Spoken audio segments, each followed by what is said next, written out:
अच्छा, next problem जो है हमारा, ये प्रॉब्लम, इसमें हम लॉरेंस फैक्टर के ऊपर ये प्रॉब्लम है।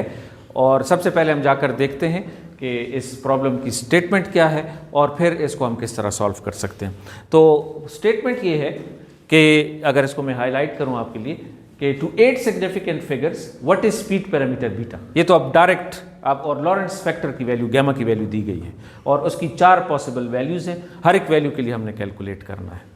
तो अब देखें, ये बहुत स्ट्रेट फॉरवर्ड प्रॉब्लम है कि जिसमें आपसे बस कोई इसमें कॉन्सेप्ट इन्वॉल्व नहीं है या इसमें कोई ऐसी स्टेटमेंट इन्वॉल्व नहीं है। सिंपल कैलकुलेशन है कि आपको स्पीड पैरामीटर बीटा कैलकुलेट करना है, जबकि आपको लॉरेंस फैक्टर दिया गया है और उसमें 4 लॉरेंस फैक्टर की वैल्यूज़ दी गई हैं। ये देख रहे हैं A, B, C और D।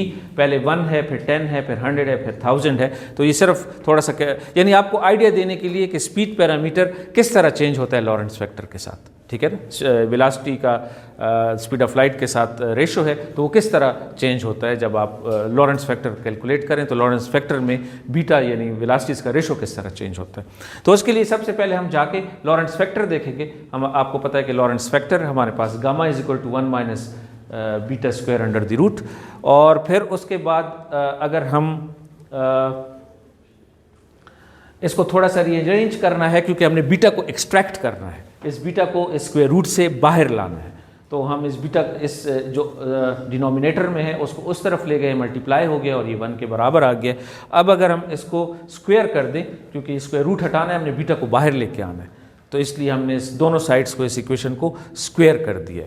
और जब स्क्वायर हो गया तो फिर उसके बाद थोड़ा सा रीअरेंजमेंट करें तो बीटा आपके पास इस फॉर्म में आ गया। अब चूंकि गैमा की वैल्यू हमें गिवन है, हर केस में गामा गिवन है, तो आप इस वैल्यू इस इक्वेशन में, क्योंकि प्रॉब्लम में ये होता है कि आपने जो अननोन्स होते हैं उनको एक तरफ करके, जो अननोन है वो इन टर्म्स ऑफ नोन आपने उसको लिखना होता है। जो इन्फॉर्मेशन आपको गिवन है, जो नोन है, वो आपने एक तरफ करनी है और जो नोन है वो दूसरी तरफ करनी है।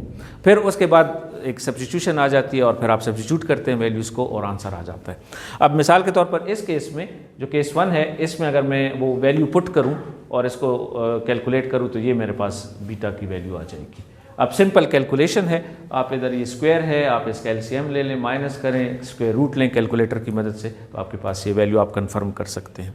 सिमिलरली केस बी में अब देखें, सिंपल वो दोबारा से 10 की वैल्यू इधर पुट की है, तो वो केस बी में ये थोड़ा सा आप देखें कि बीटा की वैल्यू कैसे चेंज हो रही है, ठीक है। जैसे जो गामा बढ़ रहा है तो बीटा कैसे कम हो रहा है, चेंज हो रहा है। और फिर उसके बाद केस सी में देखें तो आपके पास बीटा की वैल्यू बढ़ रही है, ये देखें। और फिर इसके साथ ही आप देखें ये फर्दर केस डी के अंदर। तो कहने का मतलब ये है कि जैसे जैसे गामा जो है वो इंक्रीज़ कर रहा है, तो आप उसके साथ बीटा भी देख रहे हैं कि वो कैसे, तो वो एक आपको फ्लेवर होना चाहिए कि how these 2 parameters are related with each other.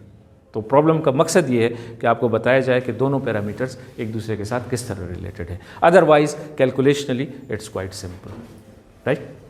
Okay जी, थैंक यू।